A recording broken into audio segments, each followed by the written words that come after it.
E capítulo 5. Jubu estava no Tribeca Gran, rodeado por pessoas bem vestidas bebendo cervejas importadas em cadeiras acolchoadas.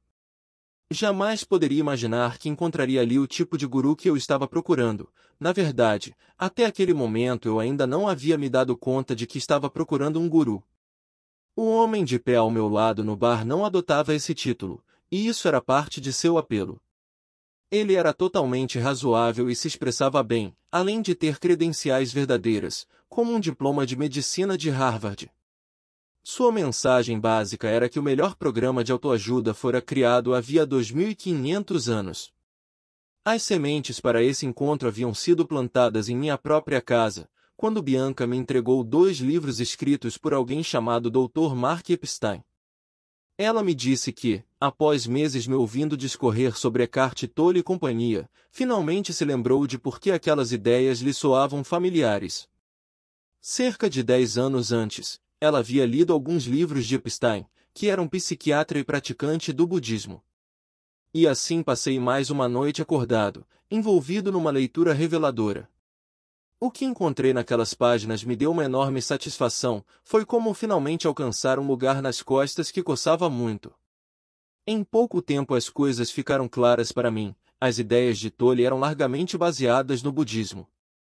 Ele não havia concluído aquelas coisas sozinho. Na verdade, 2 milênios e meio antes dele, Buda diagnosticara de forma brilhante o funcionamento da mente humana. Estava tudo ali, o conceito da insaciabilidade, a incapacidade de estar presente, o pensamento repetitivo e autorreferencial. Estamos constantemente murmurando, resmungando, arquitetando ou perguntando coisas a nós mesmos em silêncio, escreveu Epstein. Eu gosto disso. Não gosto daquilo. Ela me magoou. Como posso obter aquilo? Grande parte de nosso diálogo interior é feito por um protagonista infantil e egoísta que reage às nossas experiências. Nenhum de nós avançou muito além daquela criança de 7 anos que vigiava atentamente quem ganhou mais. Havia também passagens divertidas sobre a tendência humana a se jogar de uma experiência prazerosa em outra, sem nunca atingir a satisfação. Epstein descreveu perfeitamente meu hábito de catar em meu prato a próxima garfada perfeita antes mesmo de saborear a que já estava em minha boca. Apesar de agora eu ser um repórter de religião, minha ideia sobre o budismo era bastante limitada. Buda vinha de algum lugar da Ásia, era obeso, seus seguidores acreditavam em coisas como karma, renascimento e iluminação. Epstein deixa claro, no entanto, que você não precisa acreditar em nenhum desses conceitos para obter os benefícios do budismo. O próprio Buda não se apresentava como um deus ou profeta. Ele dizia às pessoas para não adotarem seus ensinamentos antes de testá-los por si mesmas. Ele nem estava tentando iniciar uma nova religião. Na realidade, a palavra budismo foi inventada por estudiosos ocidentais do século XIX que descobriram e traduziram os textos originais. Pelo que entendi, o budismo parecia ser menos uma fé do que uma filosofia. De acordo com Epstein, Buda pode ser considerado o psicanalista original. Para minha surpresa, o autor parecia estar argumentando que praticar o budismo era melhor do que se consultar com um psicoterapeuta. A terapia muitas vezes leva à compreensão sem alívio, escreveu. As limitações da psicoterapia, que Epstein admitiu com sinceridade, foram exatamente o que senti na minha experiência pessoal. Claro que eu era grato ao Dr. Brotman por me fazer desistir das drogas e tudo mais. No entanto, ainda me sentia desapontado por ele não ter chegado a uma teoria unificadora para explicar meu modo de pensar e agir. Foi aí que percebi que, mesmo que Brotman tivesse descoberto alguma ferida primordial, eu não estaria muito melhor do que estava então. Pelo visto, a limitação não era do meu terapeuta, mas da terapia em si. Então o que era essa não propriamente uma religião que seria mais eficaz para salvar almas torturadas do que um psicólogo?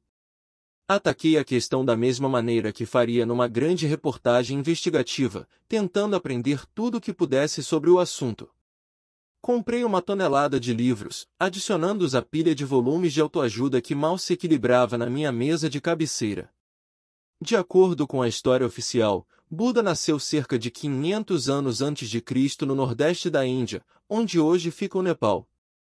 Segundo a lenda, a mãe dele engravidou espontaneamente, no que parece a versão budista da Imaculada Conceição. Ela morreu 7 dias depois, deixando o bebê Siddhartha para ser criado pelo pai, um rei da região. Um sábio local disse ao rei que Siddhartha, ao se tornar adulto, seria ou um monarca poderoso, ou um grande líder espiritual. Para garantir que o futuro do menino fosse o trono, o rei ordenou que ele permanecesse confinado dentro dos muros do palácio, protegido do mundo exterior ou de qualquer coisa que pudesse lhe despertar alguma tendência mística. Aos 29 anos de idade, porém, Siddhartha não suportou a curiosidade e fugiu de casa para se tornar um monge andarilho. Era uma prática comum naquele tempo. Homens que renunciavam às suas posses, raspavam a cabeça e andavam descalços pelas florestas procurando despertar espiritual. O príncipe fez isso durante 6 anos, até que uma noite ele se sentou sob uma figueira e jurou não se levantar dali até atingir a iluminação. Ao amanhecer, o homem antes conhecido como Siddhartha abriu seus olhos e viu o mundo como Buda, aquele que despertou. Para um cético como eu, obviamente não dava para acreditar naquela história. No entanto, a essência daquilo que Buda teria compreendido sob a figueira era fascinante. Sua tese principal, eu acho, era que, num mundo onde tudo está constantemente mudando, nós sofremos porque nos agarramos a coisas que não vão durar. Um dos temas centrais do Dharma, que pode ser traduzido grosso modo como ensinamento, de Buda girava em torno da mesma palavra que costumava pairar em minha consciência quando eu pensava na imprevisibilidade do telejornalismo: impermanência. Buda adotava um truísmo muitas vezes ignorado: nada dura para sempre, incluindo nós mesmos. Nós e todos os que amamos vamos morrer. A fama se dissipa, a beleza se desvanece, até continentes se movem. Nossos corpos são feitos de átomos oriundos das primeiras estrelas da grande explosão. E tudo isso acontece num universo infinito. Podemos saber de tudo isso intelectualmente, mas no nível emocional estamos condicionados a negar essa realidade. Nós nos comportamos como se houvesse um solo firme sob nossos pés, como se tivéssemos controle de alguma coisa. Isolamos os idosos em asilos e fingimos que a velhice nunca chegará para nós. Sofremos porque nos afeiçoamos a pessoas e posses que um dia irão desaparecer. Quando nosso cabelo começa a cair, quando não garantimos a dose de adrenalina da zona de guerra, ficamos ansiosos e tomamos péssimas decisões. Ao contrário da maioria das religiões que conheci como repórter, o budismo não estava prometendo salvação na forma de um dogma que desafia a morte, mas sim através da aceitação daquilo que irá nos destruir. O caminho para a verdadeira felicidade, dizia Buda, era atingir uma compreensão visceral da impermanência. Isso irá ajudá-lo a enxergar seus dramas e desejos sob uma perspectiva mais ampla, evitando altos e baixos emocionais. Acordar para a realidade transitória da vida ajuda os humanos a se desprender, a se libertar de seus apegos. Como disse um escritor budista, a chave é reconhecer a sabedoria da insegurança. Essa expressão calou fundo em mim. Era o exato oposto do lema que carreguei pela vida inteira: o preço da segurança. Isso me fez enxergar minhas preocupações profissionais sob uma luz totalmente nova. Se a segurança não existia, por que me importar com a insegurança? Durante 2500 anos os budistas mapearam a mente de forma extensiva e compilaram suas descobertas em listas meticulosas: as 3 marcas da existência, as 4 nobres verdades, os 4 estados sublimes, os 7 fatores da iluminação, etc. Eles deram nomes a muitos hábitos mentais que eu percebi em mim mesmo, como a mente comparadora e a mente cobiçosa. Também tinham um termo para minha mania de sempre pensar no pior cenário para o futuro: prapanca, que significa algo como proliferação ou a tendência imperialista da mente. Achei essa uma linda maneira de descrever o mecanismo: algo acontece, eu me preocupo e a preocupação instantaneamente coloniza o meu futuro. Minha expressão budista favorita, no entanto, era a que usaram para falar dos nossos pensamentos, que saltam de um lado para outro: mente de macaco. Sim, nossas mentes são como miquinhos, sempre agitados, nunca descansam. Embora eu estivesse encantado com a visão budista, algumas questões ainda me deixavam inquieto. A ênfase no desprendimento não seria uma receita para a passividade? A negação do desejo não seria uma forma de dizer que não vale a pena nos esforçarmos pelas coisas? Além disso, o que há de errado em nos apegarmos às pessoas que amamos? Havia outras coisas que eu não compreendia. Se o budismo queria levar à felicidade, como então uma das principais declarações de Buda era a vida é sofrimento? E ainda tinha a questão da iluminação. Buda alegava que era possível atingir o fim do sofrimento para chegar ao nirvana. Apesar de toda a minha confusão, quanto mais aprendia sobre aquela figura histórica, que antes não passava de um ornamento de jardim, mais intrigado eu ficava. Sentia que finalmente tinha encontrado algo substancial.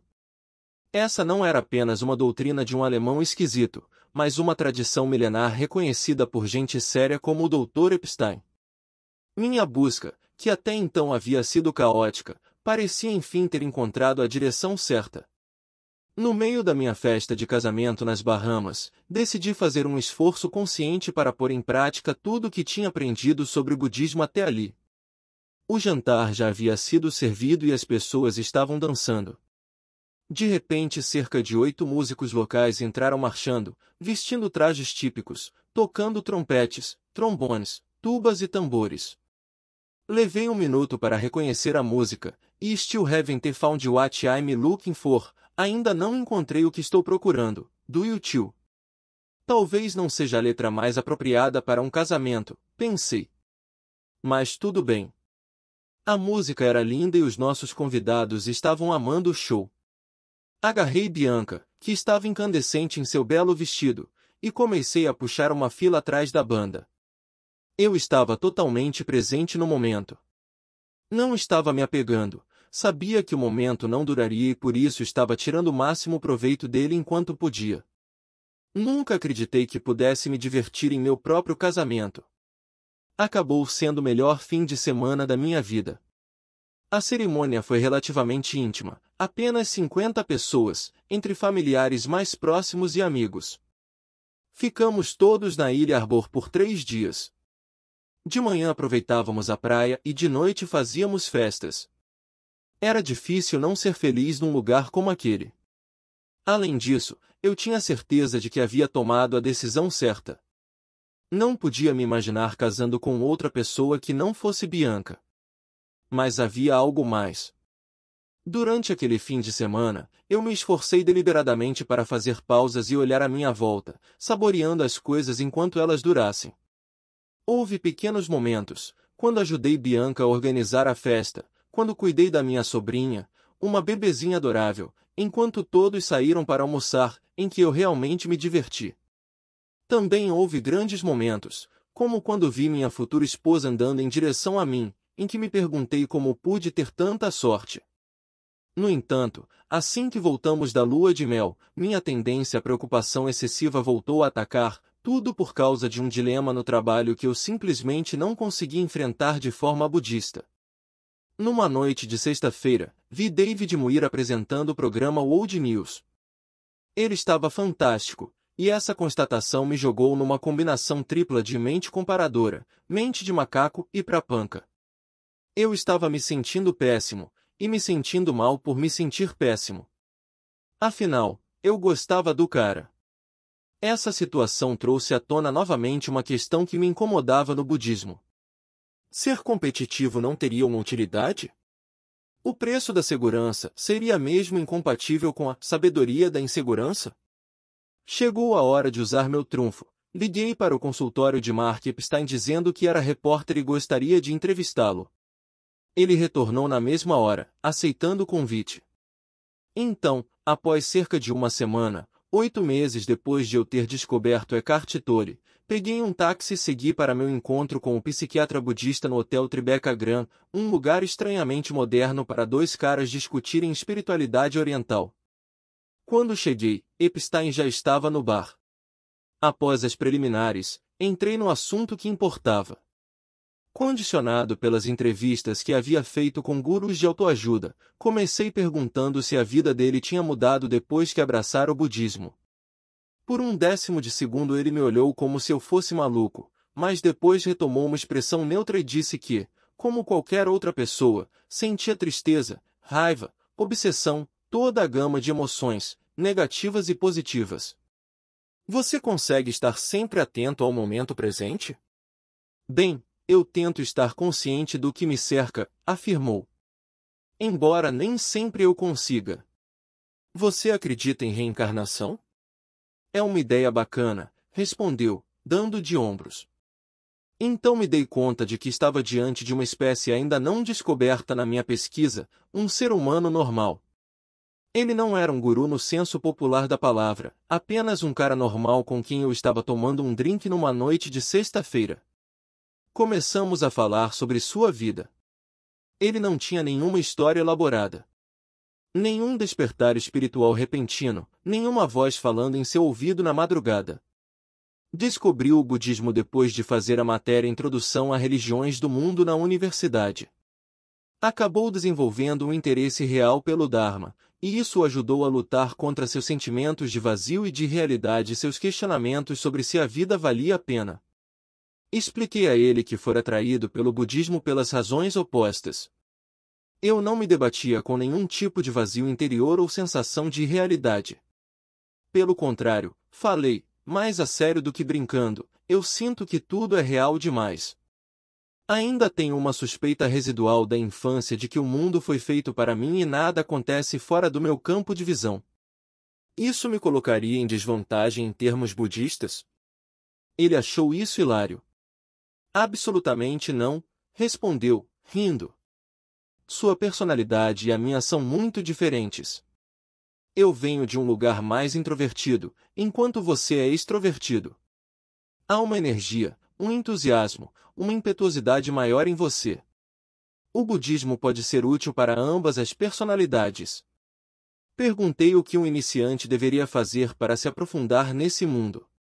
Eu não queria ser um budista propriamente, apenas desejava administrar melhor meu ego. Ele me contou que, após aquele curso de religião em Harvard, começou a andar com vários jovens interessados em espiritualidade oriental. Muitos deles se tornaram professores e escritores influentes, que ajudaram a popularizar o Dharma na América. Epstein citou alguns nomes e sugeriu que eu lesse alguns dos livros deles. Para mim, era impossível não notar que quase todos os sobrenomes eram judeus: Goldstein, Goleman, Korfield, Salzberg. Eles tinham até um apelido, os Jubais, judeus que praticam o budismo. Pareciam um grupo formidável. Mark teorizou que muitos desses jovens judeus, ao serem criados em ambientes seculares, sentiam um vazio espiritual em suas vidas. Nas décadas seguintes, os Jubais foram uma grande força na tradução da sabedoria do Oriente para o público ocidental. Mark mencionou que ele e alguns de seus colegas promoviam seminários em Nova York, o que poderia ser uma boa oportunidade para responderem minhas perguntas. Gostei do cara. Havia certa compatibilidade entre nós. Ele poderia ser um tio meu. Queria ficar amigo dele, mas, acima de tudo, queria descobrir como atingir aquilo que ele parecia ter. Não era uma suposta serenidade inquebrantável e forçada, mas uma autoconfiança tranquila e digna, um charme natural. Ele não negava suas neuroses, parecia achá-las mais engraçadas do que irritantes. Em geral, quando eu começava a pedir conselhos práticos, recebia de volta uma avalanche de não-respostas. Mark, entretanto, tinha uma receita bem objetiva. Era aí que os budistas divergiam dos falsos gurus, eles tinham um programa verdadeiro e prático, gratuito, disponível a qualquer um. Era um golpe de jiu-jitsu interior para derrubar o babaca dentro da sua cabeça e desarmá-lo pacificamente. As propostas do budismo para isso, no entanto, não me atraíam nem um pouco.